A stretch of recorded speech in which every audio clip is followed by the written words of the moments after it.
레위기 26장 36절에서 46절입니다. 너희 가운데 살아남은 사람들이 원수의 땅에 끌려가 사는 동안에 내가 그들의 마음에 공포심을 일으켜 바람에 나뭇잎 떨어지는 소리만 나도 칼을 피해 도망가듯 기겁하고 달아나게 하겠다. 그들은 아무도 뒤쫓지 않아도 달아나다 넘어질 것이다. 아무도 뒤쫓지 않아도 칼날을 피하여 도망가듯 서로 엎치락 뒤치락 비틀거릴 것이다. 너희는 절대로 너희의 원수들과 맞설 수 없다. 마침내 너희는 망하여 다른 민족 사이에 흩어질 것이며 원수들의 땅이 너희를 삼킬 것이다. 너희 가운데 살아남아 원수의 땅으로 끌려간 사람들은 그 지은 죄 때문에 힘이 약해질 것이다. 조상들이 지은 죄 때문에도 그들은 힘이 약해질 것이다. 그러나 그들이 자기들이 지은 죄와 조상들이 지은 죄 곧 그들이 나를 배신하고 나에게 반항한 허물을 고백하면 또 그들이 나를 거슬렀으므로 내가 그들을 거스르지 않을 수 없었다는 것과 그래서 내가 그들을 원수가 사는 땅으로 보냈다는 것을 깨닫고 할례받지 못한 그들의 마음이 겸손해져서 자기들이 지은 죄로 벌을 기꺼이 받으면 나는 야곱과 맺은 언약과 이삭과 맺은 언약과 아브라함과 맺은 언약을 기억하고 또 그 땅도 기억하겠다. 그들에게 버림받은 그 땅은 오히려 그들이 없는 동안 폐허로 있으면서 안식을 누릴 것이다. 그 기간에 그들은 내가 명한 법도를 거역한 죄값과 내가 세운 규례를 지키지 않은 죄값을 치를 것이다. 비록 그들이 죄값을 치르고 있더라도 그들이 원수의 땅에 잡혀가 있는 동안에 나는 절대로 그들을 버리지 않겠다. 미워하지도 않고 멸망시키지도 않겠다. 그래서 그들과 세운 나의 언약을 깨뜨리지 않겠다. 내가 주 그들의 하나님이기 때문이다. 그들을 돌보려고 나는 내가 이집트 땅에서 이끌어낸 그 첫 세대와 맺은 언약을 기억할 것이다. 나는 그들의 하나님이 되려고 문민족이 보는 앞에서 그들을 이끌어내었다. 나는 주다. 이상은 주님께서 시내산에서 모세를 시켜 주님과 이스라엘 자손 사이에 세우신 여러 가지 규례와 법도와 율법이다. 아멘. 죄의 정의와 범죄 이유를 말씀하고 있습니다. 죄가 무엇입니까? 40절에 죄는 하나님을 배신하고 하나님께 반항하고 불순종하는 것입니다. 46절에 이상은 주님께서 시내산에서 모세를 시켜 주님과 이스라엘 자손 사이에 세우신 여러 가지 규례와 법도와 율법이다라고 했습니다. 규례와 법도는 하나님의 모든 가르침과 명령을 총체적으로 가리키는 대표적인 용어입니다. 하나님의 말씀을 어기는 것이 죄입니다. 국가에는 국가법이 있습니다. 국민들은 국가법을 지켜야 합니다. 나라법은 사람이 만듭니다. 나라법에 의해 모든 국민들이 제재를 받습니다. 나라법은 나라마다 다릅니다. 미국에서는 자녀를 때리면 감옥 갑니다. 우리나라도 미국처럼 되어가고 있습니다. 나라법은 바뀌기도 합니다. 그러나 하나님의 법은 예나 지금이나 동일합니다. 예수님이 오셔서 한번 조금의 변화가 있었지만 근본 정신은 동일합니다. 오늘날도 하나님의 말씀을 어기는 것이 죄입니다. 왜 범죄합니까? 39절에 자신들이 지은 죄로 힘이 약해지고 조상들이 지은 죄로 힘이 약해집니다. 조상들이 지은 죄에 대한 책임을 자손들에게 지운다는 뜻은 아닙니다.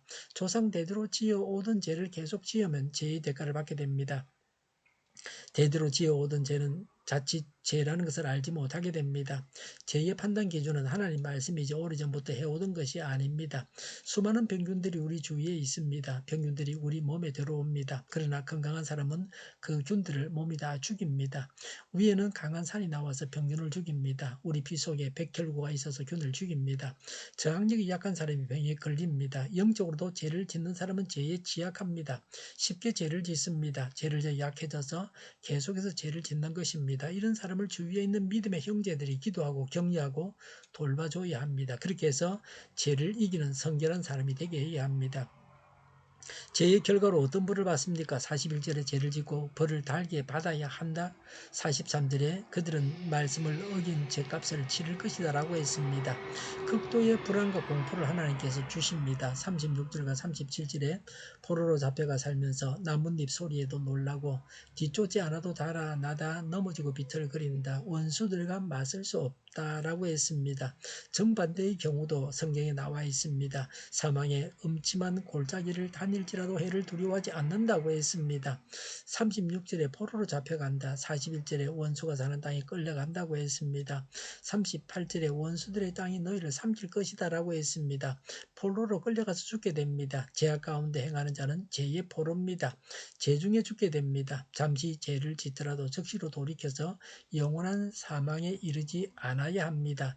징계의 목적이 무엇입니까? 40절에 죄를 고백하게 됩니다. 죄를 고백하게 하려고 징계하십니다. 41절에는 할례 받지 못한 마음이 겸손해지게 하는 것입니다. 징계에서 교만하던 마음이 겸손해지게 하는 것입니다. 41절에 벌을 기꺼이 받아야 한다고 했습니다. 징계에 인내하며 징계의 뜻을 깨닫고 징계가 하나님의 은혜임을 알고 선용해야 합니다. 사랑하는 자를 징계해서 온전케 하시는 하나님이십니다. 죄를 지었으면 기꺼이 벌을 받아야 합니다.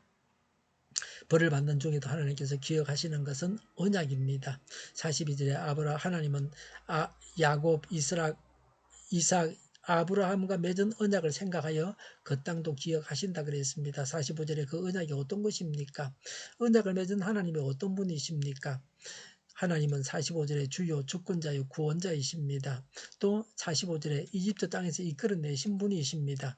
언제 맺은 것입니까? 42절에 하나님은 야곱, 이삭, 아브라함과 맺은 계약을 생각하여 그 땅도 기억하신다 그랬습니다. 45절에 하나님은 이집트에서 구원한 첫 세대와 맺은 것을 기억하십니다. 또 45절에 왜 구원하십니까? 그들을 돌보시려고 또 그들의 하나님이 되시려고 구원하십니다. 그 언약 때문에 어떻게 하십니까? 43절에 땅은 안식을 누리게 된다. 포로로 잡혀가고 땅은 안식을 누립니다. 44절에 죄값을 치르고 포로가 된 동안에도 버리지 아니하시고 미워하지 아니하시고 멸망시키지도 않으십니다. 44절에 그래서 언약을 지키겠다고 하십니다. 왜 약속을 지키십니까? 44절에 내가 주 그들의 하나님이기 때문이다라고 했습니다. 포기하지 않으시는 이유가 바로 이것입니다. 그들의 하나님, 우리의 하나님이시기 때문에 포기하지 아니하십니다. 우리는 예수님을 믿고 있습니다. 다시 말해서 예수님을 영접했습니다. 그래서 삼위 하나님이 우리와 함께 계십니다. 우리 안에 계신 하나님의 능력으로 죄를 이겨야 합니다. 죄를 짓고 징계를 당하고 고통당하지 말아야 합니다. 지은 죄에 대한 벌을 달게 받아야 합니다. 기도하겠습니다. 죄를 회개합니다. 죄의 길에서 벗어나겠습니다. 지은 죄에 대한 벌을 달게 받겠습니다. 정의가 강물처럼 흘러가게 하여 주시옵소서. 교회가 분열되지 않고 하나가 되게 하여 주시옵소서. 교회가 한 목소리를 내게 하여 주시옵소서. 전쟁이 그치고 평화가 오게 하여 주시옵소서. 성경을 대적하는 자가 없어지게 하여 주시옵소서. 주사파와 공산당과 이적단체들과 적과 통일로 나아가게 하는 자들이 없게 하여 주시옵소서. 하나님을 대적하는 법과 있어는 안 될 법을 만들지 않게 하옵소서. 있어야 할 법을 폐기하지 않게 하옵소서. 일하는 자들이 정당한 대우를 받게 하여 주시옵소서. 놀고 먹는 자가 없게 하여 주시옵소서. 일을 만드는 자가 아니고 일을 하는 자가 되게 하여 주시옵소서. 파업과 시비가 그치게 하여 주시옵소서. 눈먼 지도자, 악한 지도자, 자기 배만 불리는 지도자가 사라지게 하여 주시옵소서. 앞을 보고 쓰는 것을 분별해 살고 앞길을 제시하고 섬기는 지도자만 있게 하여 주시옵소서. 하나님께서 주신 권세로 섬기는 자가 강해지게 하여 주시옵소서. 지도자들과 이 백성들에게 선한 것을 분별하는 지혜를 주옵소서. 나아갈 길을 알게 하시고 지할 것과 버릴 것을 알고 행하여서 흥하게 하여 주시옵소서. 적절한 때에 고칠 것을 고치게 하옵소서. 업무방해가 없게 하시고 업무에 충실하게 하옵소서. 쓰레기 더미를 뒤지지 말고 성경에서 보물을 찾게 하옵소서. 기도하는 기쁨, 응답받는 기쁨, 성도들이 모여서 교제하는 기쁨, 말씀해 주는 기쁨, 예배드리는 기쁨을 누리게 하여 주시옵소서. 우리 동교회가 만구는 집하게 하여 주시옵소서. 저희의 간절한 간구에 응답하여 주시옵소서. 예수 이름으로 명하노니 모든 병만은 물러가고 몸의 모든 부분들을 온전하게 될지어다. 신유의 기적을 베푸셔서 지금도 저희의 질병을 고쳐주시옵소서. 저희와 교회와 나라의 민족을 불쌍히 여겨 주시옵소서. 모든 악한 것들을 제거하여 주시옵소서.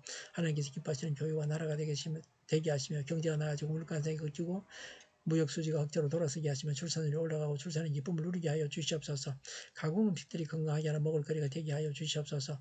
늘 맑은 공기를 마실 수 있게 하여 주시옵소서. 필수 의료 인력 부족이 해결되게 하시며 청년들의 앞길이 열리고 합격의 영광을 누리게 하여 주시옵소서. 가뭄이 해결되게 하여 주시옵소서. 오늘도 하나님 안에서 차고 넘치는 삶, 복된 삶을 살게 하여 주시옵소서. 감사와 찬양을 주님께 돌려드리며 예수님의 이름으로 기도하옵나이다. 아멘.